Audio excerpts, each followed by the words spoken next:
Hi guys, welcome back to my read along channel. This is the Dare Game. Tracy Beaker is back, Jaqueline Wilson. Today we are reading the last chapter of this book. We're finally there, and thank you again for your patience with all the uploading. We've had so many problems with our internet recently. So this final chapter is called Home Sweet Home.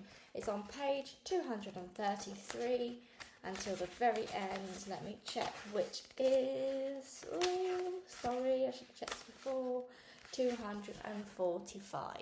So this is all Jaqueline Wilson's own work. I'm just reading it for entertainment and pleasure. So without further ado, let's get going. Home Sweet Home. So I did go home. Alexander's dad insisted on driving back to Cam's. He took football too, and they were still so busy nattering about football that they didn't notice I was getting quieter and quieter until I said nothing at all for the last 5 minutes. I jumped out the car and waved goodbye to them, and then I stared out the door and put my finger on the bell like I was actually pressing it. I heard the car drive off behind me. I stayed standing still with my finger hovering above the bell until my entire arm went numb. I rehearsed again and again in my head the things I was going to say. They all sounded stupid. I decided I couldn't say anything. I couldn't face seeing Cam because I was sure she'd push me away and tell me to clear off. I would if she treated me the way I treated her. I couldn't go back to my own mum, but I didn't have to wander the streets or crouch on cardboard furniture in our empty house. I knew the social services emergency number. I couldn't summon Elaine within the hour, and she'd be able to find me a bed for the night and get cracking on my case in the morning. Social workers don't ever give up on you. She'd grit her bunny teeth and do her level best to find me a new home. But I didn't want a new home. I knew what I wanted, even though it was too late. My finger suddenly stabbed all by itself, and the bell rang and rang and rang. Then I heard footsteps running, and the door flew open, and there was Cam, her hair sticking up and her eyes red and her cardi on all the wrong buttons, and yet she suddenly looked the most wonderful woman in the whole world. Cam! Tracy! I leapt up at her and threw my arms around her neck, and she hugged me tighter than tight, and we held each other as if we could never ever bear to let go. I was dimly aware that Jane and Liz came out into the hall and joined in the hug for a moment, and then they patted Cam on the back and ruffled my hair and then let themselves out the door, leaving Cam and me on our own, hugging and sniffing and snuggling. There was a little damp patch seeping through my curls. Your tears are dripping on my head, I mumbled. Yours are making my shoulder all soggy, Cam sniffed. I'm not crying, it's hay fever, I insisted. Idiot, said Cam, hugging me harder. I thought you'd be really cross with me. I am really, really cross, Cam said fondly. Where have you been? Elaine and I have been going frantic ever since your mum rang to say that you'd done a bunk. The police are out looking for you. I hope you realise. Wow, what about telling the telly people? I hope I'm on the news. Can we video it? I'd better phone everyone in a minute to say you're safe. So what happened, Tracy? Your mum said she thought everything was fine. She's very upset. She couldn't wait to get shot of me. That's not true. She really cares about you. You know she does. Look at all the presents. Yeah, the presents, the doll and the chocolates and all that other stuff I didn't want. It looks like you got some seriously cool combat trousers from her, said Cam, holding me at arm's length and admiring my legs. I know. I liked the clothes okay, and she was fun some of the time. She dressed me up in her stuff and it was great, but then she got fed up. She got fed up with me. She left me on my own while she went out drinking. She shouldn't have done that, said Cam, cuddling me close again. Was that when you ran away? No, I cleared off this morning. She couldn't wait to get rid of me, Cam, really. So I thought I'd do her a favour and push off out of it. And worry us all silly. Where did you go? I got the train back. Yes, okay, but where have you been all day? I've been round and round the town looking for you in the shops and McDonald's and everywhere I could think of. I even went to the school. Are you crazy? As if I'd ever go there. Well, where did you go then? Cam put her hand under my chin so that I had to look at her. Tell me, Tracy. I suddenly wanted to tell her. This house I go to. I've been there lots of times when I should be at school. Only don't get mad at me. I see some people there. All sorts of expressions were flicking across Cam's face as if she was human kaleidoscope. Which house? Which people? She said, struggling to sound casual, though her fingers were digging right into my shoulders. It's an empty house. No one lives there. But these boys sometimes go there too. Alexander and football. They're okay. They're my mates. Hey, they both want to be my boyfriend. You're a bit young for boyfriends, aren't you, Tracy? If you could see Alexander, you wouldn't worry about him, and I can manage football okay, easy peasy. Do they go to your school? Nope, football's older, and Alexander goes to this posh old boys' place, but they bunk off too. Well, football's excluded, so he can't go to school, even if he wants, and Alexander's going to go back to his school now, because he's decided he needs to do well in all his exams. Good for Alexander. So what are you going to do, Tracy? Get yourself excluded from school altogether, or go back and try hard?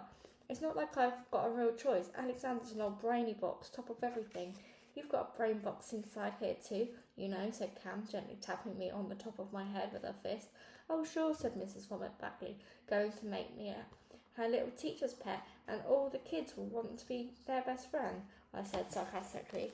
You won't be in Mrs. Bagley's class forever, and it sounds as if you've got the knack of making friends now. But if you really hate this school, we'll try again to get you somewhere else. Liz says she might be able to get you into her school. I bet she wouldn't half boss me about if she was my teacher. You need bossing about. You're the naughtiest kid I know. But you still want me back. You know I do. Even after all the stuff I said. I said stuff too, but that's okay. People who love each other are allowed to have quarrels. Love, I said, my heart going thump, thump, thump. I love you, said Cam. My heart shone scarlet like a valentine. No one's ever loved me before. Your mum loves you too, said Cam. Maybe she's changed her mind about having you back on her permanent basis. But I'm sure she'll want to keep in touch. Or maybe she'll wait for another 5 years, I said. We'll see, I don't care. I'll be okay with you, Cam, if that's what you really want. Is it what you want, Tracy? You know it is. I looked all around me. We were still in the hall. I looked down at the dingy bare floorboards and up at the grubby ceiling and around the tattered posters on the walls. Though we could get this old dump smartened up a bit, I said, seeing as it's my home too. We could get a proper carpet for a start. Maybe a rug, said Cam. We could make one together, you and me, and paint the walls something bright, red, something subtle, claret, burgundy. Let's have a drink to celebrate your homecoming. Red wine for me, Coke for you, right? Cam put her arm around my shoulders, and we walked towards the kitchen. We could have new posters. You could choose, bright ones, Cam offered, re-sticking a tattered corner onto the wall with blue tack blob. I concentrated on the picture. There was a great big beach with a piano stuck on the sand with a little girl sitting on top, and a woman in a long dress and a bonnet by her side. Why have they got a piano on the sand? It's from a film, my favourite, about this mother and daughter. I've got it on video. Do you want to watch it? So we watched it together. And the next day we got to watch my favourite film together. There's no place like home, well, most of the time. Cam and I still have mega arguments sometimes, lots of times. But then we wake up, we have great times together. Cam cooks me special treats. Sometimes I cook her special treats too. We work together and go out together and make things together and muck about together and chat together. Of course we can't do everything together. I have to go to school. Worse luck. I might be able to switch to Liz's school at the end of this term, but till then I'm stuck with Mrs. Vomit Bagley and Roxanne and all her putrid pals. And even though this is a happy ever after ending Mrs. VB, it's still Wicked Witch, and Roxanne is that weirdo princess that spews up toads and frogs every time she talks. Mr. Hathaway is all right though. I've made a new friend at school too. He's called Trevor, and he's the smallest boy in year 3, and everyone picked on him. He's the one who had the nosebleed, remember? Mr. Hathaway asked if I'd keep an eye on him in the playground, so I do.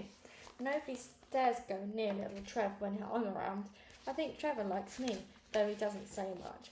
I know Alexander likes me, and he says lots and lots. I've been to his house again. I ate all my tea this time, and I had a second and then a third helping of cake. Alexander's been to my house too. Alexander had a great time. He and Cam had this long discussion about books. Alexander likes Cam a lot, but he thinks he likes me more.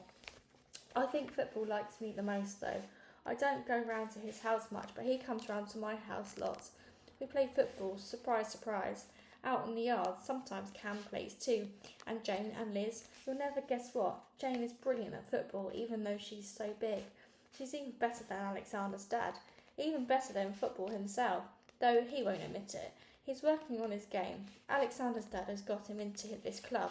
I'm not sure how long this will last. Football hasn't got the knack of getting on with people. He's had a few arguments already. He might find he gets excluded, but I'm never going to exclude him. He can stay my friend no matter what.